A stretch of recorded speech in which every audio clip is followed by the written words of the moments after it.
Buckle up for AEC Trailblazers, the Founders Files, where we crack open the stories of the brightest minds in the AEC startup scene.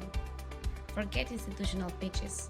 We're diving deep into the real personal journeys of these industry disruptors. Get ready for some casual chats firsthand. Hello, and welcome everybody to another episode of the AC Trailblazers podcast, where we interview the most amazing founders of the AC. Um, Today with us, we have Traci Van Dalsem. She is the Vice President of RedTeam Go. She brings more than 20 years of experience at the crossroads of construction and technology. A fourth generation industry professional, she blends deep roots in construction with a proven track record of leadership in construction management software. Traci, welcome to the show. Thank you so much for having me. I'm excited to be here.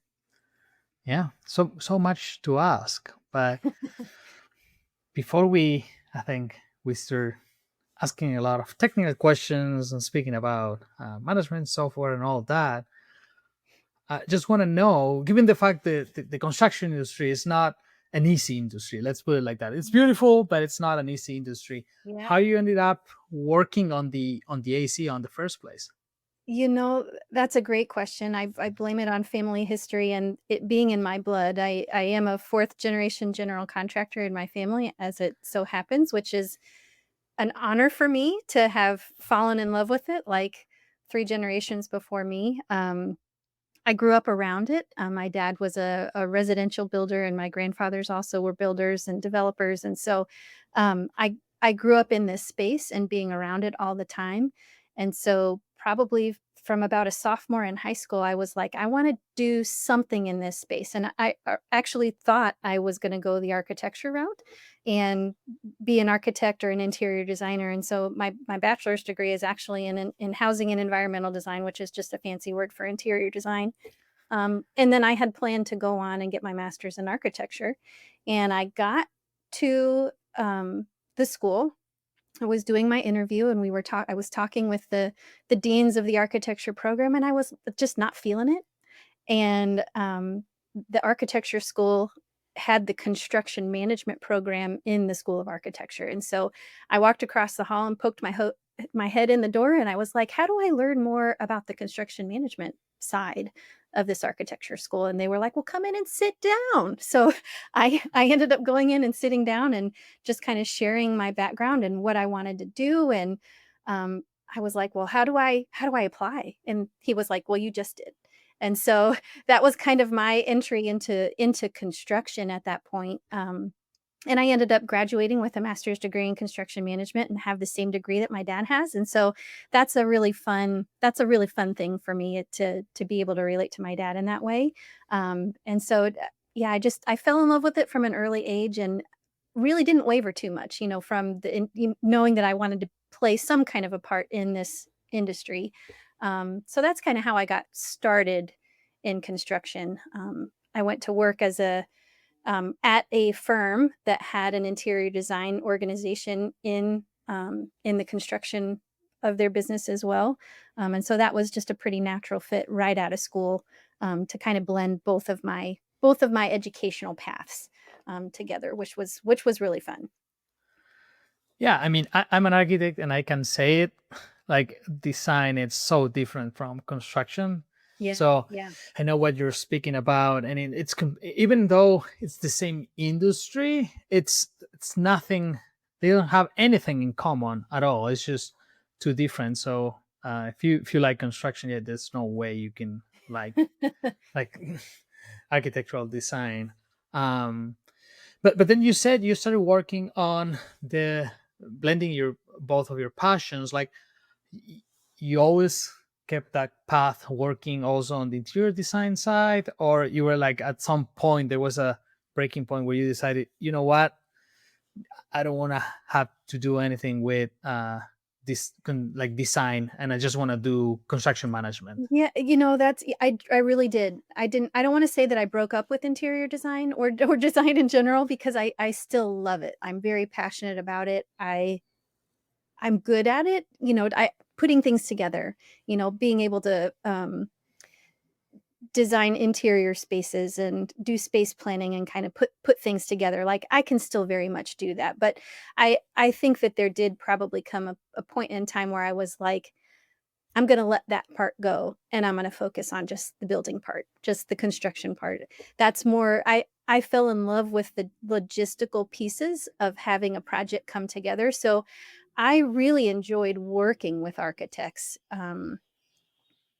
I really love the pulling together of getting the drawings from the architect and then using those drawings to actually build the building and make that a reality for our clients, that they have an end result building that is being used for its intended purpose, and getting to see the joy in that part of the process. So I more loved the logistics of pulling the project together and the building part of, getting to work with all the different trade organizations as well as the architect and the owner. And relationships are really important to me. And so I enjoy that aspect of developing relationships with our trade partners and getting this building put together, and final result, we get to turn it over to the owner for them to use. So that's what I fell in love with.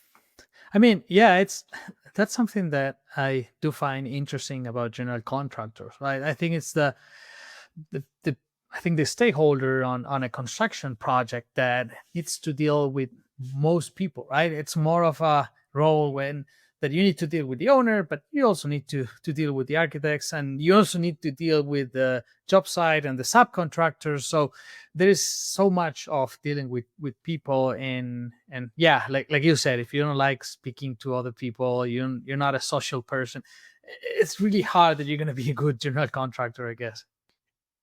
Well, and you're talking to so many different kinds of people too. The way that I found myself communicating with a trade contractor versus an owner of a project versus an architect, um, while I'm very kind, um, always, it's different conversations that you're having with each of those roles and responsibilities that have a stake in this project coming to life. And so the conversations are just different. And so you have to be somebody that can have those conversations with all of those entities, and that's not for everybody. So it is something that I enjoy very much, getting to know those different types of people. I enjoy getting to know parts of construction that I didn't know before. I've jumped in an elevator shaft and helped pour concrete and put on my rubber boots, and getting to have some of those experiences where if I would have stayed on the design, just strictly the design side, I might not have an opportunity to jump in and get my hands dirty and actually learn how this is going to come together. And I very much enjoy that part of the process as well. Yeah, I mean, you bring a great point that's true. It's not only speaking to multiple like stakeholders, multiple companies, but it's different type of profiles, right? It's not the same speaking to an architect and speaking to a foreman, or like, yeah, it varies so much. And also, I think that you need to basically make a lot of decisions that, like, I don't know, if there was a small mistake on the drawings, you cannot tell the architect, you know what, just take your time, we wait for you a month and then we adjust the, I don't know, the shaft or the size of the shaft. And then, Yeah. no, sometimes it's like, yeah, you know what, adjust the drawings, but I need to speak with my subcontractor and adjust, make the adjustment now, otherwise we're going to be delayed for weeks. So I don't know, Yeah. there's so many Yep. hard decisions. Hard decisions, lots of collaboration, and it takes somebody that can be organized and pulling all those people together to get the decisions made that you're talking about, because we don't have the luxury of waiting for a month. If we're holding up people that are coming behind, we got to make those decisions really quickly. And so bringing everybody together, getting a decision made, and keeping the project moving. Yeah. It's an art form in and of itself. Yeah, no, it is. And what I'm always surprised is that I think it's the only industry in the world where, uh, like, even the companies are not the same on each project. So you have to Right. get to know new people, new way of working, on every project. It's like marrying a different person every time you, I don't know, every year. It's just, Every year. yeah, it's just Yeah. if you think about it, it's just insane, right? Like, Yeah. it's Yep. hard. Yes. Yep. It is hard. That's true. Um, But I'm curious how was for you. Like we spoke about your beginnings, and we spoke about how is it to be a general contractor, how you ended up in technology. That's a complete different world as well. Yeah, it's a completely different world. Well, I came to Nashville, Tennessee and got a job with a commercial construction company when I was 26. And, technology was really just becoming a thing. The iPhone didn't come out until 2007. And so this was 2006. And, I think I graduated high school in 1997. And I don't think I started using a computer to browse the internet until I was a junior in high school, 1996-ish, somewhere around there.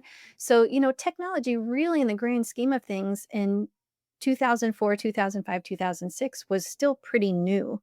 Um, but as I went to work for this general contractor, I was still pretty green in my project management days. I was only a couple of years removed from college, and I had worked as an assistant project manager for about 4 years prior to coming into work for this commercial construction company. And one of the first things after I started was we bought a software program and now we have to implement it. So we're going to put these young kids on the making sure we're getting off the ground and in technology, and we're moving from Excel and Microsoft Word and very manual processes into a construction technology that was supposed to streamline our processes and help us. And so that was kind of my first introduction to construction technology. I had learned to do everything by hand, all of my estimates on Excel. Everybody has a magic Excel spreadsheet. And so used to doing takeoffs and putting everything into Excel. If I needed to send out a proposal package, it was in Word. I had to, put everything in an envelope. And if it was a hard bid job, I'm running it out the door and I sit there and they're opening up the envelopes and we find out if we won the job or not. And then I run back and get really excited if we won it. And then we get ready to go. And then it's boots on the ground and we're mobilizing and we're getting the job up and running. So now, fast forward, we got the software implemented and it did streamline our processes. It gave us some standard repeatable processes that it didn't matter how big or small the project was. We were going to follow this process of putting the project in, doing the estimate, sending out the proposals, getting contracts written. There was automation built into this particular tool. And so it very much helped me become a better project manager because it was a standard repeatable process that I didn't have to worry about information dropping and falling through the cracks, because it was going to carry forward from the information I put in right here when I'm estimating the project was the same information that I went to contract with, making sure that there wasn't any information drop. So I knew there was no going back after that. It helped me be so efficient at doing my job and helped me as a project manager focus on the important things of what I should be focusing on as a project manager, in solving problems and having these conversations with all the different stakeholders in the project and not spending my time chasing the paperwork. Which, as we know, if we're doing it by hand, the paperwork is what takes the most amount of time. For me to get out 25 subcontract agreements, at the beginning of a project, I'm trying to fit that in between fighting fires of just getting the project off the ground and getting everybody mobilized and running. And that's difficult as a project manager to do. So to have tools that helped me do those things more efficiently so that I could pay attention to the things that I really needed to be focusing on as a project manager. I was like, there's no going back after that. That's it helps me do my job too much. And so I fell in love with technology and the impact that it had on me and my ability to do my job. And, fast forward, our company owner retired, and we sold the business, and I was getting ready to have a first child, and was looking for a new opportunity. And the CEO of what was Pasker Construction Management Software at the time asked me if I wanted a job. And I was like, I do want a job doing that. And so I say I accidentally fell into the construction tech side, but um, I knew how important it was for other general contractors to experience construction technology because really, as an industry, we're very slow to adopt technology. And this was at the very beginning of when technology was just coming online. So I knew I could train somebody else on how to use the software. And so that's kind of how I started. When I got into the technology side, I helped to build the training and implementation team for the construction management software program. And fast forward, and I'm still here, and it's been almost 14 and a half years.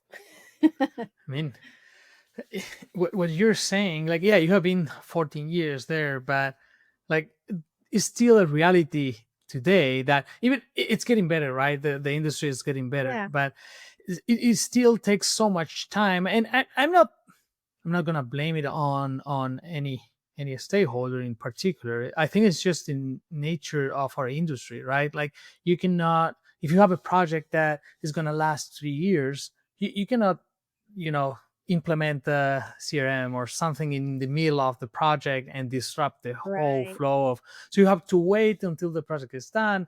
And even if you implement something and it doesn't go well, the cost is so high, right? That Yeah. you have to think about it real well. And I understand why companies, it takes so much time to so many companies to implement like product, right? A technology product. Well, and right, and in everything in construction is a process. We're not strangers to process. But if technology has a way of coming in and maybe changing a process, something that we've done a certain way for so long, technology may provide an easier way to do it, but the change management of adopting technology when it's replacing something that's so legacy, turning that ship is hard. There's a great deal of change management that comes into play when you're adopting technology, when you're not used to using technology, because it is going to rock your world in a great way, but and it can be in a frustrating way as well. If you're adopting something new for the first time, change is hard for anybody. You're learning something new, you're tweaking processes, um, and you may not see the end result until we get 6 months down the road and we're past the learning curve, if that makes sense. Yeah, no, I think that's a great point. It's more about the processes that are changing. It's not, because it would be ideal that you purchase a program and then you tell everybody, or a piece of software, and you tell everybody, hey, just use it, and that'll be all. But the hardest part is the implementation, right? And you're not gonna see an ROI no matter how good the software is. You're not gonna see an ROI immediately because it takes time to polish the process and actually Yep. measure the process. Even if the ROI is immediate, you're not gonna be able to measure it after, I don't know, a couple of quarters, right? Yeah. Yep. It is something that you see, you know, I look back on implementing for the company that I helped to implement the software with. I remember getting to a 6-month mark. I had run 2 projects front to back all the way through the software, and then I redid training again. You know what you know in that 6 months, and you do it over and over again. You do the things you know over and over again. Well, I redid training, 6 months in, went back through some of the training sessions, and it was like new light bulbs went off. I knew what I knew, but I had forgotten what I didn't know or what didn't absorb in when I went through training the first time. And so then I was able to take some of the new things and begin implementing all of the parts and pieces of the software going forward. So that ROI, you may not see it for a year. And sometimes it's really hard to be patient and to wait and to stick with it. It's hard. And you think to yourself, oh, it's so much easier for me to go back to doing it the old way. But there's a reason that you came to technology. The old way wasn't working. So let's dig in and stick with it, and let's get further down the path, and we'll get through this. We are going to get through it, and just to stay the course. And then, when you're in, and now fast forward and we're 6 projects in, all the project managers are running a little bit more smoothly. Now it's efficient. Now we're online with our accounting software, and we're a well-oiled machine. And you do get to that other side. It does take patience and perseverance and sticking with that implementation process so that you get to the other side of it, for sure. Absolutely. No, I mean, um, I'm just also curious on being the fact that you have been part of multiple implementations, right? What are the best practices you think a company, let's say I'm a general contractor, or that I've never Mhm. implemented a large scale piece of software in my company. What do you think are the best practices to make sure I'm successful? You know, I think company buy-in is really important. You know, typically the people making the decision on purchasing technology may not even be the ones that are going to be in and using it on a daily basis. You know, sometimes the people that are making the decisions are your C-suite. You know, they're looking at cost. They know that they need efficiency, but they may be in it once a week. They may not be in it in the day to day. And so I think making sure that when you're making a decision about technology, you better have the people in the room that are going to be using it day to day in conjunction with the people who are making the ultimate decision on whether or not we're going to move forward with this particular piece of technology. Because if you don't get that buy-in from the people that are gonna be using it every day, you hit a roadblock right out of the gate. And so I know, from us for implementing now, I've been on the implementation team for most of my career in technology. And so if we don't have the people in the room that are bought in to learning a new piece of technology and really using it, and they don't buy in, and they push back right from the very beginning and don't want to use it. They don't want to learn it. And so they say, they put their foot down and say, I'm not going to use it. And then we've got to go get those senior level people to come, to come tell them, no, you will use this. So it gets very difficult. So if you can have that buy-in during the sales cycle, so that everybody's on the same page of, well, why are we looking at this piece of technology? Why are we going this route? What's the purpose? What's the why behind the need for this? How is it going to impact my day to day? What am I going to have to change about the current process that I'm already doing? And then making sure that they understand the tool, and that they like the tool, and that they're excited about using the tool. We want it to be like Christmas morning when you finally sit down and you're learning the software for the first time. You wanna sit down and you wanna be excited to jump into this piece of technology and to really utilize it, because it's gonna make such a big impact in your day-to-day life because of this piece of technology. So no matter what it is, it if it has a big impact in your day, hopefully you're excited to sit down and use it. No, And that so that's makes. that's important. That's really, really important, that you get buy-in. You don't get that immediate pushback that, "Oh, so I don't wanna do it because somebody's telling me I have to do it." You want them to wanna do it. Um, and that you understand what the implementation process is gonna look like. How long is it gonna take? What are the requirements? Who all needs to participate? How many training sessions are there? When can we be expect to be up and fully functioning in the software? What does that look like? And having an implementation team that can really help paint an accurate picture for the company that's buying the technology. I think that's really, really important. No, no, that makes total sense, and that leads me to the next question is, maybe if you can tell us a little bit of what Red Team does, and then Yeah. how, or examples of cases that you have seen firsthand by implementing it, where they have gotten better on this or that on their processes. Yeah, yeah. So RedTeam is a construction management software platform that takes a construction project all the way from bidding and estimating all the way through closeout. We manage all the document control in between. So we have the ability to issue contracts, subcontract agreements, do change management, create owner bills, where we, of course, can put together an owner pay application and send it over to the owner. But we also collect subcontractor bills against the contract amounts that we issue to them. So, subcontractors have a portal where they can bill through our platform up to their contract amount. And so we streamline those processes for the general contractor across the board. And, we have all kinds of the project management functionalities in between. Like we've got RFIs, submittals, meetings, a project schedule.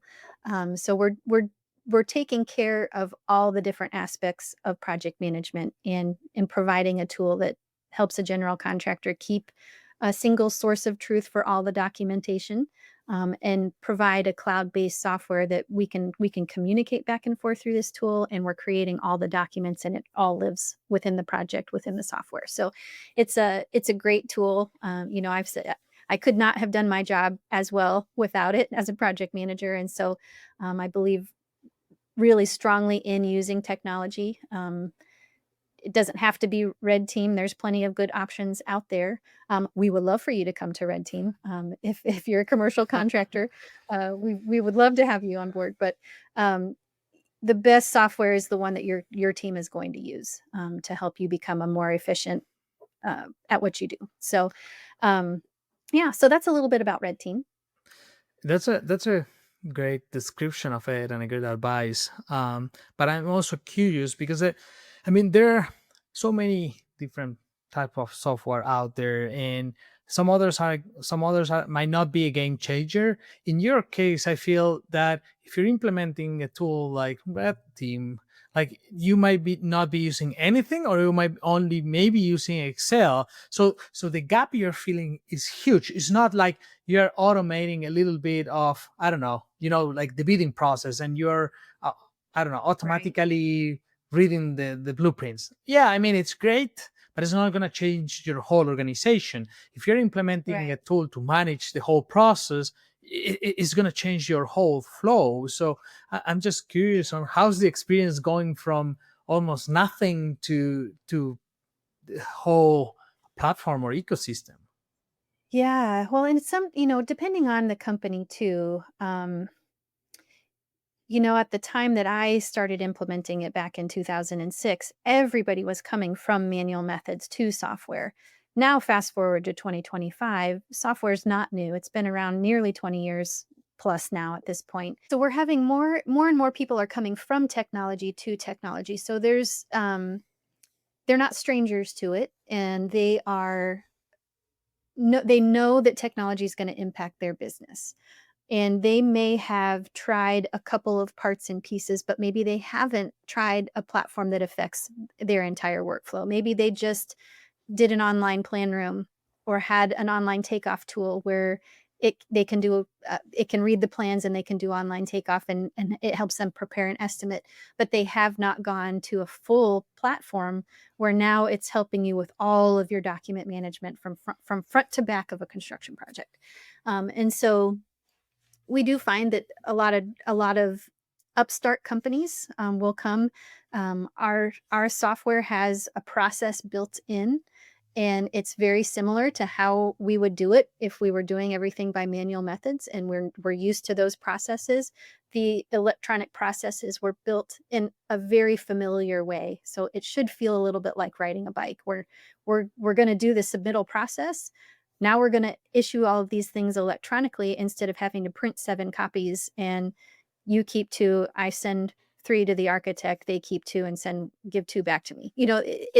It's the same process. We're still getting the approvals, but now we're doing everything electronically. And so we're able to really make the processes that you're used to doing with pen and paper more efficient by now we're going to do them electronically. And the best part is, if I put the information in back here that so-and-so subcontractor is going to be awarded for cost code 16-200 electrical, that's going to stick with them through the whole project. So I only have to put that information in one time, and it's going to show up where it belongs as I move this project forward.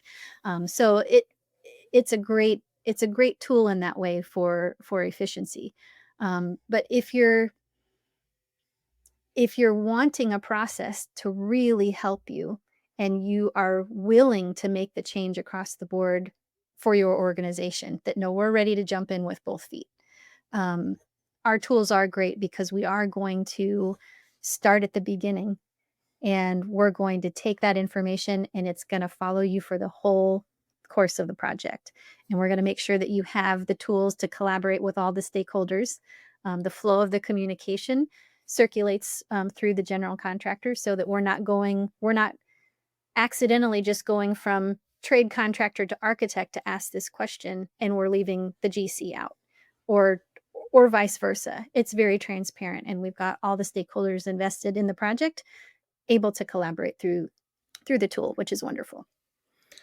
Yeah, that was going to be my next question. Because, like, I mean, if you're a general contractor, right, and you have implemented RedTeam, for example, right? Yeah, it makes sense. You know how everything works, but how is it for the other stakeholders that are part of the project, like the subcontractors that will be using part of RedTeam as well?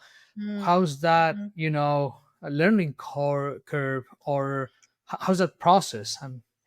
Yeah, poor trade contractors. There are lots of tools, right? And I know that Red Team is just another one of them. And sometimes they are asked to use multiple different kinds of software. But how we've approached it is we've tried to make it very, very easy to use. We don't require a username and password to log into the portal until we're asking them to electronically sign a document like a contract or a change order, or submit their billing and sign a lien waiver. They do have to sign in and use their unique username and password so that they can sign those documents electronically. Um, but we have found that once they, everybody is scared of technology, and everybody knows that it's going to have time involved to learn something new. And learning something new can be scary. And so I do think that there is pushback of, "Ugh, we've got to learn something new. Are you kidding me? Another new tool that I have to use."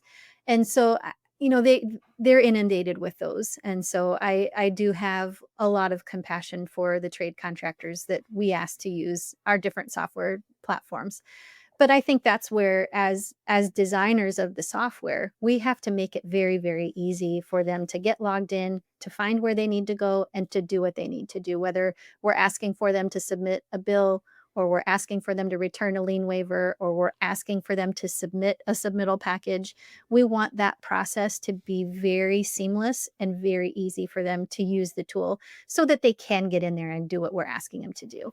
And then there's parts and pieces that we don't require a login for. For example, if we're sending an RFI and we need a response, they don't have to log in through the portal to respond to an RFI. They can just, there's a magic link in their email that they click on, and it takes them right to where they need to go to answer, and then they submit it back to the general contractor. So we do that for submittals as well. So it's very easy, and I think that's key.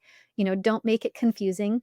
Make the entry into the software so simple that if they click and they open it up, they're going to know exactly what they need to do.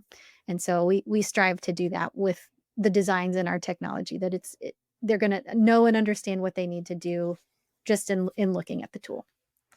No, that makes sense. I mean, there's going to be a single source of truth, but you have a good integration with emails and Yes, other yes. means of communication that they're familiar with. So if they don't That's want to right. use the platform, they can just use the email directly. And I mean, that makes sense. It makes their life easier. Like you said, for Yeah. subcontractors, they have to adapt on each project to a different flow. It's just hard, I guess. Yeah, and I had, when I was a project manager, we were just implementing the software. It's 2006, it's new, and I had subcontractors all the time that were like, "Tracy, I'm not going to do this." And so I remember talking to my favorite drywall contractor. We did have our favorites.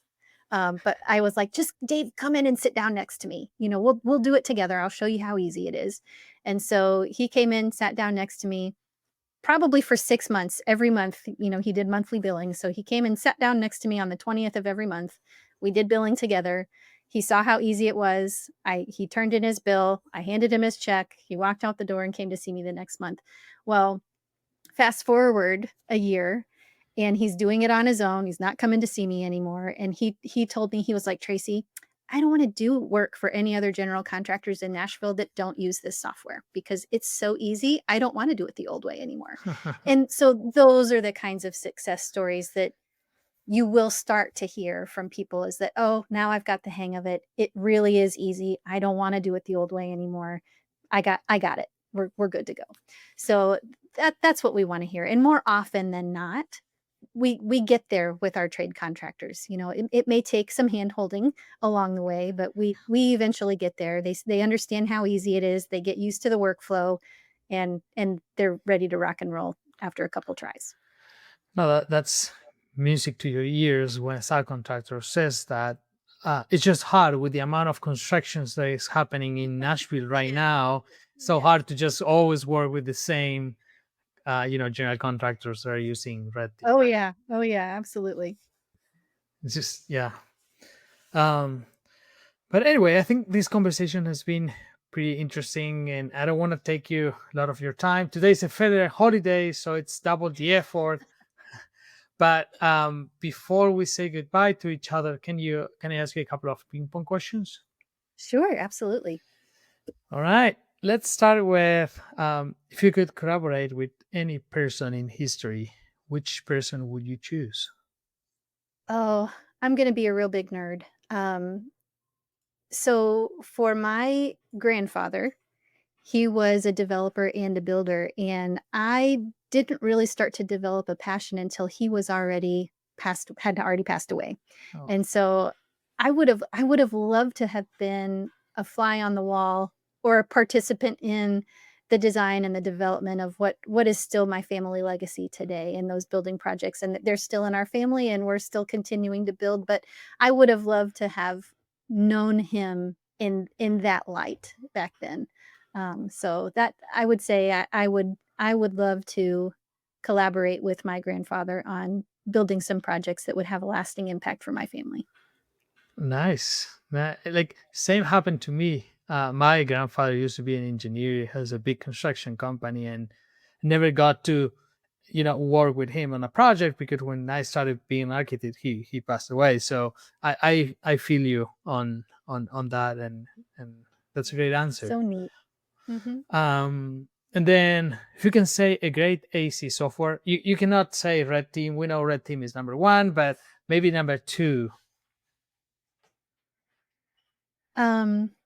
What technology would I I recommend? mean, a great AC software on the Oh, industry, and I mean, you can even say AutoCAD if you wanna compromise. yeah. I mean, well, there's so many. Honestly, I think the best ones are the ones that your companies will use, right? It doesn't make sense to buy a piece of technology and then let it sit there and not be utilized. And I heard a statistic not very long ago that somebody told me people are only using about 30% of the technology that they pay for. That's not a high percentage. So, No. I think if you're going to make the investment in software, use it. It's going to have a big impact on your business. So, I would say the best software is the one that your teams will actually dig in and use. Okay. Let's stay with that answer. Um, what do you think is the next big trend in the AC? Oh gosh, we're hearing so much about AI. I think AI is going to have a big part in our future. Um, in technology, we collect a lot of data. We have tons of data that our software systems collect, and so I think it'll be really interesting to see how we harness the power of AI to use the data that we already have. How could we use AI to take data on projects that we've estimated in the past, where I can pick up my phone and say, "Hey, Artie, build an estimate for me on a 5,000 square foot 2-story building," and have it spit out with unit prices based on my own historical data. I think there are things like that that we'll be able to use AI for. We'll be able to use AI for the easy things like creating RFIs and daily logs and meeting minutes and helping to pre-populate change orders and things like that, of course. But I think you know those kinds of tools are going to be what's going to be coming. Yeah, absolutely. And then last but not least, what's your favorite building in the world? Oh my goodness. I had an opportunity back in 2017 to go to China, which was a brand new experience. I had never been before, and so just seeing the ancient buildings and the architecture was really impactful for me, just coming from a design and of course a love for building.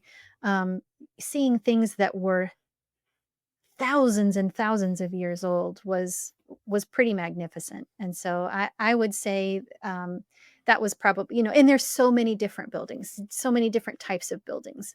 The Great Wall is there, the new high speed rail systems, just seeing those are incredible. And so that was probably one of my favorite trips, and just getting to take in so much visually with the history that's there, and the architecture was wonderful. I mean, it's such a contrast with the US. Like, I mean, the US is like like a couple of 100 years old compared to, yeah, like you said, buildings are 3,000, 5,000, 6,000 years old. It's just Yeah. insane, right? And also the type of buildings is so different. It's not like European, buildings that we're used to. It's just completely different. No, absolutely. And the materials, it was pretty incredible to see bamboo scaffolding. I think we get we get used to seeing scaffolding, our metal scaffolding on the side of buildings, but when I was there, I saw multi-story bamboo scaffolding, and I was like, I kind of terrifying, but kind of awesome at the same time. Yeah. You like the first time I visited China, I saw one like those in Hong Kong, and it was like, what?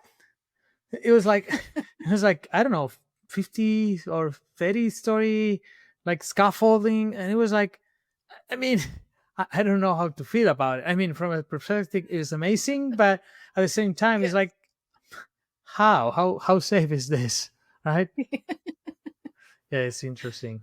Absolutely. Um, all right. And before we wrap this up, can you tell everybody where they can know more about Red Team or about yourself?